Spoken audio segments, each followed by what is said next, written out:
यहोशू उसका 5 उसका 13 से 15 में छोटी सी घटना। जब यहोशू यरीहो की दीवार को पार करने के लिए पूरे इज़राइलियों को लेकर जा रहा था, तो सामने में यरीहो की दीवार खड़ी थी और परमेश्वर का वचन उसके पास में जब किस तरह पहुँचता है, ऐसा लगता है मानो आज भी हमारे साथ वही घटना घट रही है। क्या आप अपनी ज़िंदगी की लड़ाइयाँ लड़ते-लड़ते थक गए हैं? मैं आपका ध्यान उस ओर आकर्षित करना चाहती हूँ कि आप शायद सोचते होंगे आपका जीत किस में छुपी है? क्या आप जानते हैं परमेश्वर आपका जीत है। जब वो चाहता है वो आपको हर सिचुएशन से जिता सकता है। आज हम यहोशू और उस यरीहो की दीवार के बारे में पढ़ते हुए हम सीखेंगे किस प्रकार विश्वास और आज्ञाकारी था, दोनों साथ चलते हैं। हम परमेश्वर का वचन पढ़ते हैं और उस पर विश्वास करते हैं, लेकिन अगर उस वचन पर हम विश्वास करके आज्ञाकारी नहीं होते तो हमारे जीवन में फल नहीं होता है। इस घटना को मैंने दो भाग में बांटा है। पहला भाग पहला भाग आता है यहोशू 5 उसका 13 से 15। यहाँ हम देखते हैं जब यहोशू उस यरीहो की दीवार को जीतने की तैयारी कर रहा है, लड़ाई की तैयारी कर रहा है और वो इज़राइलियों से बातचीत करता होगा, सेनाओं से सैनिकों से बात करता होगा।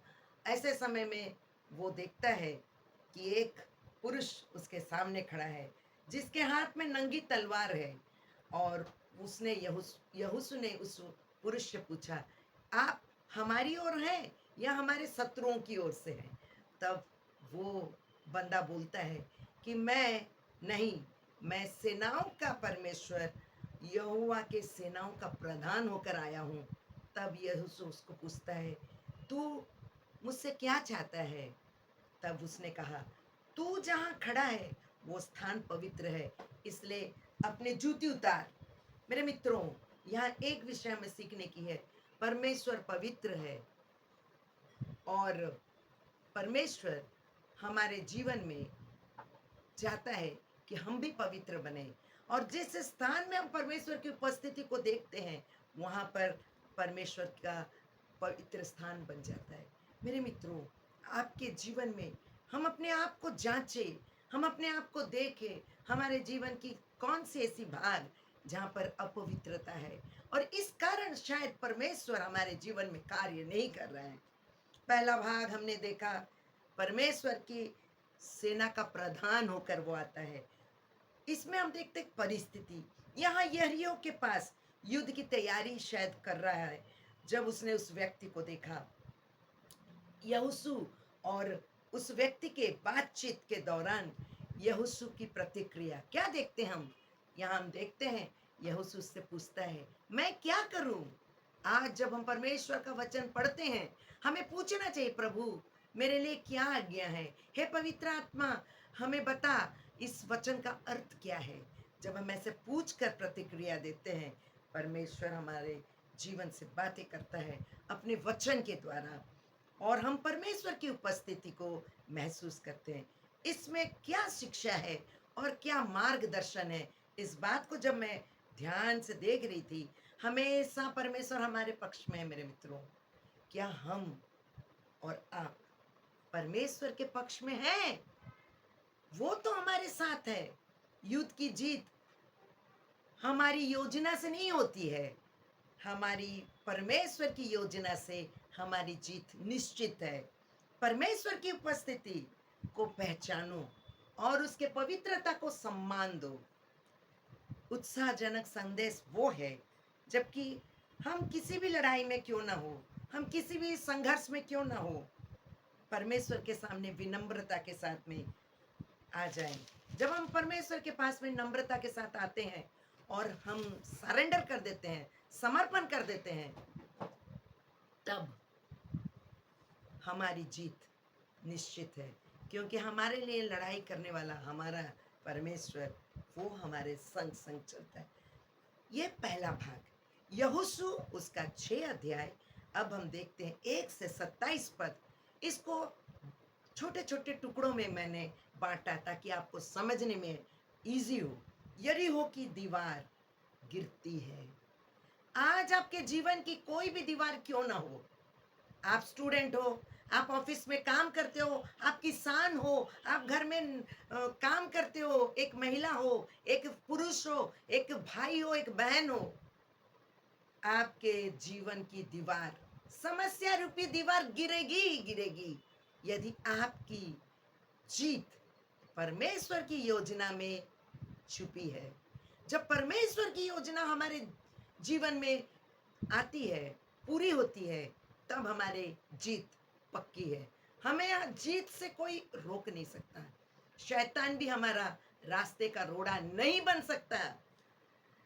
यरीहो एक मजबूत किला था और इतनी चौड़ी दीवार थी कि उसको पार करना मुश्किल है साधारण मनुष्य के लिए। लेकिन परमेश्वर ने यहोशू से कहा, ऐ यहोशू, ऐ इज़राइलियों, मैंने तुमको यरीहो दे दिया है। जब परमेश्वर ऐसा कहता है, हमारे पास में वो चीज़ होता नहीं, लेकिन परमेश्वर का वचन जब कहता है कि मैंने इसे तुम्हें दे दिया है, अर्थात दे दिया है, और वो चीज़ हमारा हो गया है। परमेश्वर हमें जब कुछ देता है, तो वो एक अद्भुत योजना के तहत देता है। यरीहो की जीत उस दीवार को तोड़ने के लिए जो स्ट्रगल, जो संघर्ष, उसको हम देखते हैं और अपने जीवन के साथ में उसका मेल करते हैं। परमेश्वर की योजना अद्भुत थी। वो योजना क्या थी? बड़े अद्भुत थी। क्या थी मालूम है? 6 दिन उस यरीहो के चारों ओर इज़राइली लोग चुपचाप, मुंह बंद करके चुपचाप उसकी परिक्रमा करेंगे, और 6 बार उन्होंने 6 दिन तक परिक्रमा किया। लेकिन 7वें दिन 7 बार उस देश की चक्कर उन्होंने काटी। ऐसा ईश्वर ने आज्ञा दिया था, और मुंह के बल उन्होंने इस बात को माना, और कोई बिना साउंड किए, बिना आवाज किए उन्होंने उसकी परिक्रमा की। जब उन्होंने पहली बात विश्वास किया और आज्ञा को माना। देखो, विश्वास और आज्ञाकारिता दो साथ साथ चलते हैं। इन दोनों को हमें साथ लेकर चलना है। इज़राइलियों ने और यहोशू के अपने लीडरशिप में उन्होंने विश्वास किया, और जैसा यहोशू ने उनको आज्ञा दी थी परमेश्वर की आज्ञा के अनुसार, उन्होंने वैसा ही किया। मेरे मित्र, हम देखते हैं इसके पहले जब इज़राइली 7वीं बार, यानी 7वें दिन 7 बार चक्कर काटने के बाद 7th टाइम जब उन्होंने चक्कर काटी, तब उनको इंस्ट्रक्शन दिया गया था परमेश्वर की ओर से कि उसी समय आप जोर से तुरी फूंकोगे, परमेश्वर की आराधना करोगे, जय जयकार करोगे। और मालूम है क्या हुआ? वो पूरा यरीहो का दीवार ताश के पत्ते की तरह भरभरा कर, अभी अभी रिसेंटली भूकंप होकर बैंकॉक, थाईलैंड, म्यांमार सब में मैं देख रही थी, ताश के पत्ते की तरह गिर रहा था। ओ, परमेश्वर कुछ भी कर सकता है, और उसने जैसा आज्ञा दी थी, इज़राइलियों ने विश्वास किया और उसे माना, और वो पूरा दीवार भरभरा के गिर गया। और जब गिरा, तब वो लोग जय जयकार करते हुए उस देश में घुसकर सारे नागरिकों को मार डाला, और जितने सोने गहने थे सबको लेकर परमेश्वर के लिए अर्पण की हुई वस्तु करके एक जगह जमा करके रख दी, और उन्होंने उस नगर में कब्जा कर लिया। पर एक बात मैं आपको बताना सीखे, तो सुरक्षा, राहब एक वेश्या उस देश में रहती थी, और तब वहां जिस देश को परमेश्वर ने खत्म करने की इच्छा की थी, समाप्त करने की इच्छा की थी, क्योंकि उन्होंने परमेश्वर के लोगों के रास्तों का रोड़ा बना, उनको जाने नहीं दिया। परमेश्वर ने कहा, मैं इस देश का नाश करूंगा। और तब उसी देश में राहब को सुरक्षा मिलती है। राहब एक वेश्या होती है। इससे पहले जब कनान को देश देखने के लिए इज़राइलियों में से 2 जासूस उस देश में गए थे, तब राजा उन जासूसों का खबर पाकर जब राहब के पास आता है, राहब उन्हें सने के बंडल में छुपा कर रखती है, और उन सोल्जर्स को वो बोलती है, नहीं, आप लोग जाइए, यहाँ कोई आया नहीं था। वो कब आए थे पर वो लोग चले गए, उनको अलग रास्ता बताकर उनको भेज देती है। इस प्रकार से वो परमेश्वर के उन दो भेदियों को छुपाती है। ये बात परमेश्वर ने देखी थी, वो एक वेश्या थी, पर उसने परमेश्वर के कामों को विश्वास से देखा और परमेश्वर की आज्ञा को माना। वो दोनों भेदिए उनको बोले थे कि देखो, तुम अपने खिड़की के पास एक लाल रंग की डोर को बांध कर लटका देना, ताकि जब हम इस देश को नाश करने आएंगे, उस डोर को देखकर हमें याद आएगा कि तुम यहाँ पर अपने लोगों के साथ रहती हो और हम तुम्हें बचाकर निकाल ले जाएंगे। मेरे मित्रों, संसार पूरी तरह से नाशवान चीजों से भरी है। शैतान लोगों को नाश कर रहा है, पर बावजूद इसके हम सेफ हैं, क्योंकि यीशु ने अपना प्राण उस कलवरी के उस क्रूस पर देकर, जिसने भी उसके उस पर विश्वास किया और उसके वचन पर माना, प्रभु ने कहा, तुम मेरे लहू पर विश्वास करो कि मैंने तुम्हारा गुनाह क्षमा कर दिया है। उसको वो अधिकार है कि वो हमें क्षमा कर सकता है, और जो भी विश्वास किया उसने उद्धार किया। जिसने यीशु का नाम लिया उसने उद्धार पाया। ठीक इसी तरह यहाँ राहब, इन दोनों के कारण, बचाने के कारण उसे परमेश्वर बचाता है। संसार में आज हमारा जीवन कैसा भी क्यों ना हो, अगर राह बच सकती है तो हर एक व्यक्ति के लिए एक आशा है कि हम उसके अनुग्रह से बच सकते हैं। कोई भी बच सकता है, कि कोई भी अपने अपने बच सकता है और अपने परिवार को बचा सकता है। मेरे मित्रों, नाशवान चीजों से संसार भरी पड़ी है, लेकिन राहब ने खुद परमेश्वर के लोगों को बचाकर ईश्वर पर विश्वास किया। और यही राहब मत्ती उसका 1 और उसका 5 पद में हम देखते हैं, यीशु मसीह के वंशावली में राहब आती है और उसके उस वंश में उसका नाम लिया जाता है। क्यों?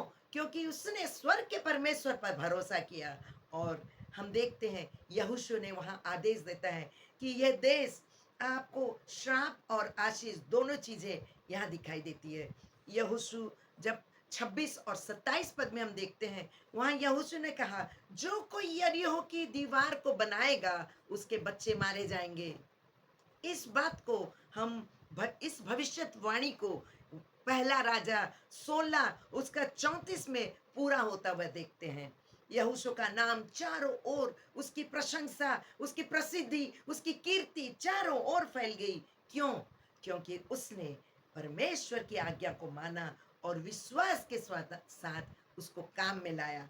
हमारे जीवन के लिए एक शिक्षा है, वो हमारे जीवन को मार्गदर्शन दे सकती है।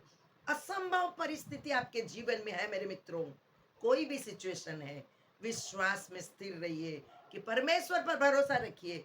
इसराइलियों ने अपनी ताकत से उस यरीहो की दीवार को फांद कर नहीं जा सके, लेकिन परमेश्वर पर और उनकी शक्ति पर उन्होंने भरोसा किया। जैसा जैसा परमेश्वर अपने वचन में अपने दास यहोशू के द्वारा बोलता गया, वो आज्ञा मानते चले गए। अगर आप भी विश्वास करते हैं परमेश्वर का वचन और उसे आज्ञा मानते हैं, आपके जीवन का कोई भी दीवार तोड़ने में कभी भी देर नहीं होगी।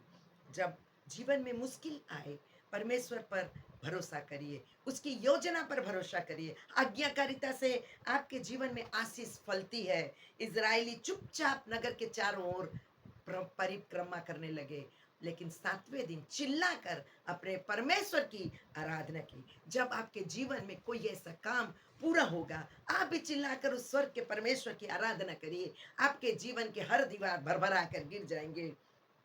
हमारी जीत तभी संभव है जब हम परमेश्वर की आज्ञा को मानते हैं। यूहन्ना उसका 14:15 में लिखता है कि जब हम उसकी आज्ञा के अनुसार कोई भी चीज करते हैं, वो हमारे जीवन में पूरा होता है। राहब की कहानी से हम सीखते हैं कि कोई भी बच सकता है, चाहे वो पापी क्यों ना हो, प्रभु बचा सकता है।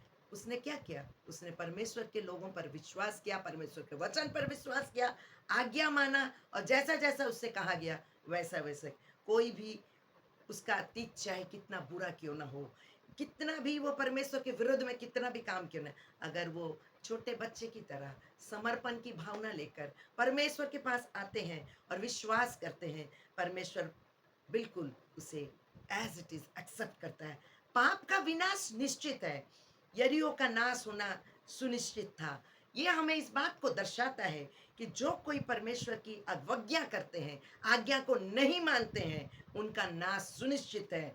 आखिरी समय में जब परमेश्वर पाप का न्याय करने आने वाला है, प्रकाशित उसका 20 उसका 12 से 15 में हम देखते हैं, अंत में हमारा ध्यान आकर्षित करने वाला विषय ये है कि क्या आप अपनी लड़ाई को लड़ते लड़ते थक गए हैं क्या? आप राहाब की ध्यान दीजिए। राहाब ने अपने जीवन के हर स्ट्रगल में उस एक काम को, जो उसने परमेश्वर पर विश्वास किया और परमेश्वर की योजना के अनुसार जब उसने उसे मान लिया, आज्ञा माना, और परमेश्वर ने राहाब के जीवन में अद्भुत काम को किया और उसे और उसके पूरे परिवार को बचा लिया। यदि आप भी परमेश्वर की आज्ञा के अनुसार अपना जीवन बिताएंगे और उस पर विश्वास करेंगे, उसके वचन के अनुसार चलेंगे, आपकी दीवारें जो कितनी भी स्ट्रॉन्ग क्यों ना हो, वो टूट जाएंगी, क्योंकि तोड़ने वाला परमेश्वर जो आपके साथ है।